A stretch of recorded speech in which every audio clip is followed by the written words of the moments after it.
અર્જુન તમારી અંદર છે અને દુર્યોધન પણ તમારી અંદર જ છે એવું 8 વર્ષના સુરતના રેયાન્સે discover the Arjuna within you નામનું પુસ્તક લખી high range of world record કરી માતા પિતા સાથે સુરતનું પણ ગૌરવ વધાર્યું છે. આ છે સુરતનો 8 વર્ષનો રેયાન્સ, જે રમવાની ઉંમરમાં સૌ કોઈને ભાગવદ્ ગીતાના મહત્વ સમજાવી દીધું છે. સુરતના અથવા વિસ્તારના સરગમ શોપિંગ સેન્ટરની પાછળ આવેલા સાગર એપાર્ટમેન્ટમાં રહેતા પાટોદિયા પરિવારનો ચિરાગ રેયાન્સ એ ભાગવદ્ ગીતાનું પુસ્તક લખી પાટોદિયા પરિવારનું નામ રોશન કર્યું છે. સાથે સાથે સુરતનું પણ નામ રોશન કર્યું છે. ભગવદ્ ગીતાને તો અનેક વિધાનોમાં પોતપોતાની રીતે વિશ્લેષણ કરી જન જન સુધી પહોંચાડવાની કોશિશ કરી છે. પરંતુ સુરતનો 8 વર્ષનો બાળક પોતાની રીતે ગીતાના ગુણ વાંચી સમજી સમજાવવાની કોશિશ કરી હતી અને તેમના જ પાત્રોમાં ગીતાના સંદેશાને સરળ બનાવવાની કોશિશ કરી હતી. સુરતના 8 વર્ષના રેયાન્સ રાહુલ પાટોદિયા પુસ્તક discover the Arjuna within you, Arjun તમારી અંદર જ છે શોધવાનો પ્રયત્ન કરો. દુનિયાભરમાં ટેલેન્ટનો અજુબો જોયો હશે, પરંતુ સુરતમાં પણ એક અનુકૂળ ટેલેન્ટ બહાર આવ્યું છે. વાત કરીએ તો સુરતમાં સરગમ શોપિંગ સેન્ટરની પાછળ સાગર કોમ્પ્લેક્સમાં એક 8 વર્ષના બાળકે જે ભગવદ્ ગીતા લોકો નાના નાના જે બાળકો છે તે સહેલાઈથી વાંચી શકે, એના અર્થ સમજી શકે તેવા પરિવાર સાથે આપણે વાત કરીશું કે કેવા પ્રકારની જે આ બુક છે તેને ડેવલપ કરવામાં આવ્યું છે અને જે નાના 8 વર્ષના બાળકને જે પ્રેરિત કરવામાં આવ્યું છે અને આ બુક વિશે સમજાવવામાં આવ્યું છે. એમને આવા વિચાર ક્યાંથી આવ્યા, આપણી સાથે પરિવારજનોના એમના પપ્પા છે, આપણે એમની સાથે વાત કરીશું કે કેવા પ્રકારની આ જે બુક લખવામાં આવ્યું છે. જી સર, मेरा नाम राहुल पाटोदिया है. आप 8 साल का बच्चा है जिसने भगवत गीता में से अनेक अंश निकाले हुए हैं और लोगों को आसानी से पढ़ सके, क्या उनको मोटिवेशन किसने? ये मोटिवेशन उसकी मम्मा ने उसको किया. उसकी मम्मा रोज रात को सोने से पहले उसको एक स्टोरी सुनाती थी, रीड अलाउड बुक करना, फिक्शन, नॉन फिक्शन, माइथोलॉजिकल. तो वो सुन सुन के उसको लगा कि ये क्या है इन सब के अंदर. फिर मैं गीता पढ़ता था, उसने देखा कि गीता में क्या है, तो उसकी मम्मा ने उसको गीता ला के दी, इंग्लिश गीता वर्जन ला के दी. वो उसको उसने पढ़ा, उसको लगा पापा ये बहुत ट्रिकी है, बहुत डिफिकल्ट है, बच्चे नहीं पढ़ पाएंगे. तो मैं कहा तू उसको डेवलप कर. तो इसने अपनी लैंग्वेज में उसको डेवलप चालू किया, अपनी रियल लाइफ में उसको उतारा कि गीता है क्या. फिर भगवत गीता को उसने अपनी खुद की रियल लाइफ में उतारा और फिर उसने उसी स्टाइल में लिखना चालू किया, नॉर्मल वे में, ताकि हर बच्चा पढ़ सके और हर बच्चा समझ सके. एक बच्चा होता है जो खेलने कूदने की उम्र में आपने उनको इतना मोटिवेशन किया, उनके दिमाग में ये विचार आया और आज उनकी जो बुक है अखे भारत में बोल सकूँ तो प्रचलित हो गई है. ऐसा आपने उनको ऐसा क्या मोटिवेशन दिया जो बच्चा आज भगवत गीता लिख दी? इसको हमने बोला बुक रीडिंग में डाला. मेन हमारा फोकस था कि बुक रीड करे. ये बुक रीडिंग करते करते इसको खुद से ही अंदर से इंटरेस्ट हुआ कि ये जो बुक है तो मैं क्यों नहीं बुक लिख सकता, मैं भी एक ऑथर बन सकता हूँ. तो इसको पहला मोटिवेशन आया भगवत गीता पढ़ने के बाद ही कि मैं भगवत गीता को मैं लिखूंगा. हमने कहा तू कैसे लिखेगा, बोला मैं लिखूंगा. इसने लिखना चालू किया. इसने लिखते लिखते 200 पेजेस भगवत गीता के बारे में लिख दिए. फिर आज वो बुक 83 पेजेस की है क्योंकि उसमें एडिटिंग हो गया है, लेकिन इसने पूरा लिखा और बहुत अच्छा लिखा है इसने, मैं तो ये बोलूँगा. जी, आप भी भगवत गीता पढ़ते थे और वो बच्चा आपको रोज देखता था कि भाई मेरे पापा क्या रीडिंग करते रोज, तो उससे बच्चे ने जो मोटिवेशन लिया, कैसा लग रहा है आपको ये बात? मुझे तो बहुत अच्छा लग रहा है. मैं तो खाली गीता पढ़ के ही रह गया और उसने गीता को लिख दिया और पब्लिश भी हो गया. तो मेरे लिए तो इससे अच्छा प्राउड फादर क्या हो सकता है. इसने बहुत अच्छे से लिखा है इसने. 8 વર્ષનો જે બાળક છે, લોકોના જે બાળકો હોય છે રમવા કૂદવામાં પોતાનો સમય બગાડતા હોય છે, મોબાઈલનો જમાનો આવી ગયો છે, મોબાઈલમાં પોતાનો ટાઈમ વેસ્ટ કરતા હોય છે, ગેમ રમતા હોય છે, પરંતુ 8 વર્ષનો જે બાળક છે સુરતનું નામ રોશન કરી ગયો હોય એવા બાળક સાથે આપણે વાત કરીશું કે એ ભગવદ્ ગીતા જે આપણા સનાતન ધર્મનું મહત્ત્વનું જે ભગવદ્ ગીતા કહેવામાં આવે છે એવું પુસ્તક લખીને જે નાના બાળકોને સહેલાઈથી વાંચી શકે એવી પુસ્તક લખીને આજે 8 વર્ષના બાળક સાથે આપણે વાત કરીશું કે આવા વિચારો તમારી કેવી રીતે આવ્યા? જી, આપકા નામ? My name is Yansh Patodia.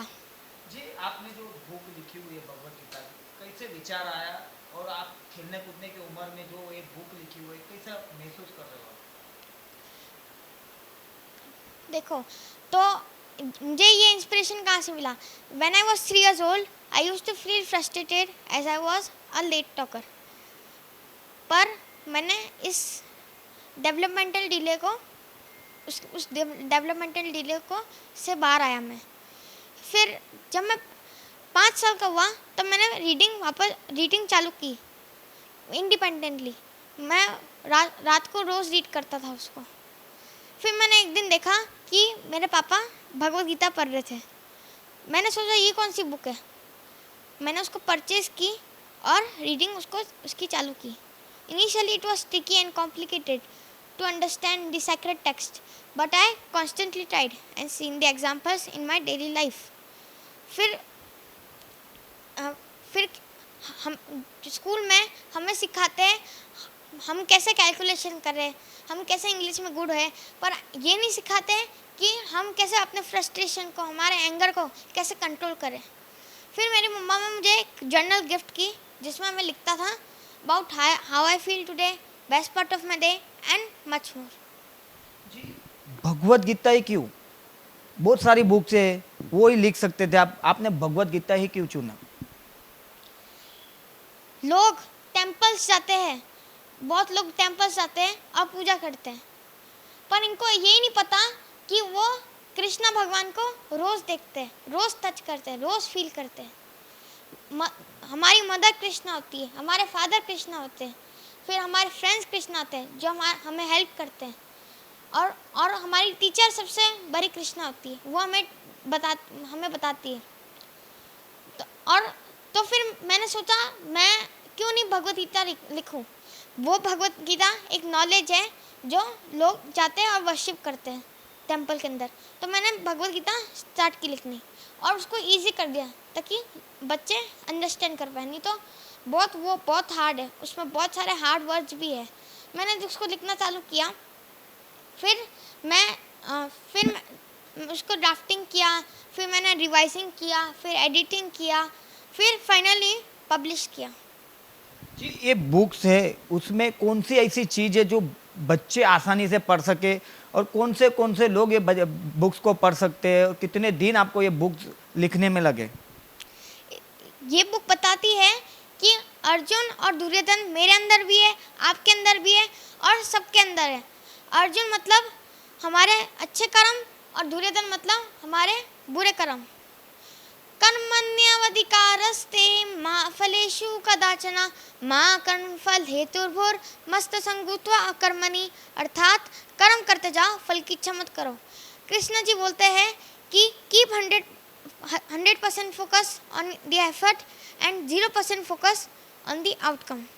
जी, कितने पेज की ये जो बुक है भगवत गीता? तो बहुत बड़ी बुक है, लोग देखते हैं तो ऐसे ही बोलते हैं कि इतनी बड़ी बुक कैसे पढ़ेंगे. आपने उसको शॉर्ट कर दिया है, किन किन के उम्र वाले लोग बच्चे हैं वो पढ़ सकते हैं और उनको आसानी से भगवत गीता का ज्ञान मिल सके. इसके अंदर मैंने भगवत गीता का एसेंस रखा है, मेन अंश रखा है उसके अंदर, ताकि जो मेन अंश होता है. जब मैं बुक लिखना चालू किया तो 200 पेजेस थे. एडिटिंग करके वो 83 पेजेस हो गए. तो उसके अंदर मेन अंश दिया है और उसको बहुत इजी कर दिया स्टोरी के फॉर्म में. अ चाइल्ड नेम कपी, वो टॉपर ऑफ द क्लास था, पर क्या हुआ उसके मम्मा और पापा ने उसका आईपैड गिफ्ट किया तो वो गेम्स देखने लग गया, बहुत एडिक्टेड हो गया आईपैड से.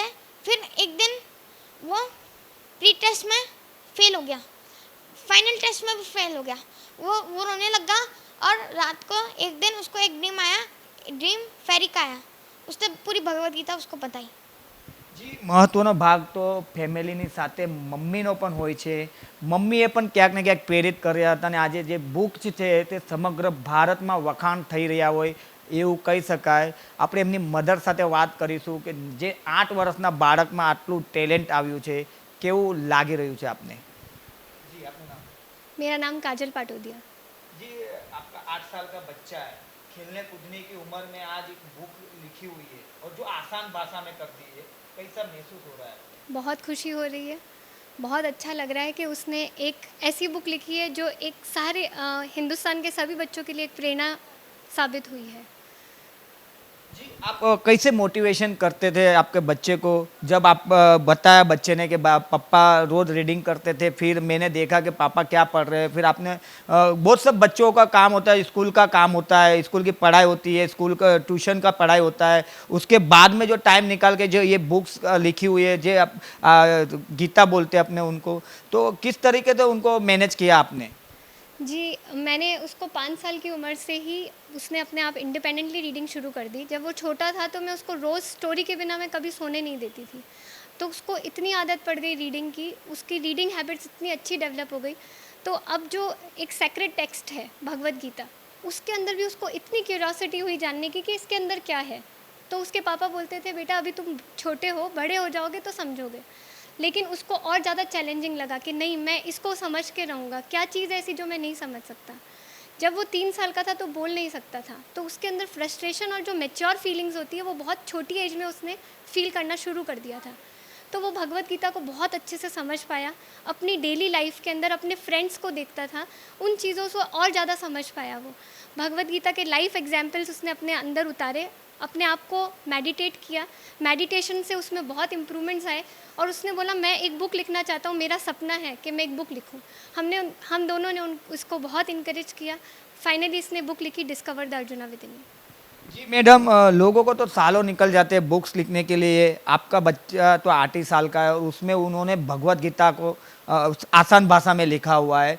कैसा महसूस हो रहा है, और भारत के बच्चों को भी एक अनोखा एक मैसेज आपको देना चाहिए, क्योंकि 8 साल का बच्चा जब ये कर सकता है, अमुक बच्चे तो अभी मोबाइल में, गेम में, खेलने कूदने में ही लगे हुए हैं, उनके बारे में आप क्या बोलना चाहते हो? मैं ये बोलना चाहती हूँ, सबसे पहले तो मैं ये चीज़ बोलना चाहूँगी कि उसका खुद का सिलेक्शन, उसको स्कूल की तरफ से एक प्रोजेक्ट मिला गया, पैशन प्रोजेक्ट, और उस पैशन प्रोजेक्ट में उसने ये प्रोजेक्ट लिया कि मैं अपनी एक चाइल्ड फ्रेंडली भगवद गीता लिखूँगा। स्कूल वाले बहुत सरप्राइज हुए, टीचर्स ने बहुत मोटिवेट किया कि ये बहुत अनोखी चीज़ है, और उसने फाइनली लिखा। मैं ये संदेश देना चाहूँगी हर पेरेंट्स को, हर बच्चे को, कि प्लीज़ आप बुक रीड करो।